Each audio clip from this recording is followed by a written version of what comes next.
Bir xil ota-onalarni ko'rsam, haqiqatdan ichimdan ezilaman, rahmim kelib ketadi. Butun umrini, yoshligini farzandlariga tikadi, mehnat qilib, halol mehnat qilib, shu bolalarim birovdan kam bo'lmasin deb ularni katta qiladi. Butun yoshligini shu bolalari uchun tikib yuboradi. Oxir oqibat endi farzandlarimdan roshnolik ko'raman, ularning rohatini ko'raman degan payt sassuv gapini gapirib tursa, baqirib tursa, jerkib tursa, misol o'g'il bola bo'lsa, uylansa, xotinini amiga kirib ketsa, qiz bola misol erga tegib ketgandan keyin o'zini oilasi yilda bir marta ota-onasidan xabar olishi, duosini olishi bilmasa, bu juda ham og'irda, juda ham og'ir.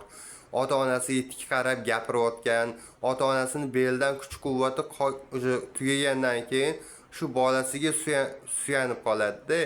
Endi bolamga suyanaman degan paytda bola nobob chiqib qolsa u yomonda. Tovag'ilmas astag'firullah. Shunaqa bolalardan Xudoni o'zi asrasin. Tovag'ildim. Bir xil aytadi-yu, farzand deydi, o'g'il deydi, o'g'il ko'rishim kerak, o'g'il ko'rishim kerak deydi. Miyalaringga o'ylab ko'rlaring yaxshilab. Salla o'g'il bo'lib, ota-onalaringga nima qilib beryapsanlarki, ertaga sallaga o'g'illaring nima qilib beradi? Qaytar dunyo al-qasosi minal haq. Salla ota-onalaringga qanaqa munosabatda bo'layotgan bo'lsalaring, qaytar dunyo bolalaringdan 2 barobar bo'lib qaytadi, Xudo xolisa.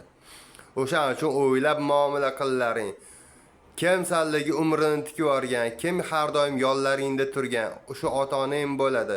Yaxshimi, yomonmi, ota-onangni har doim duosini olishga o'rganlaring.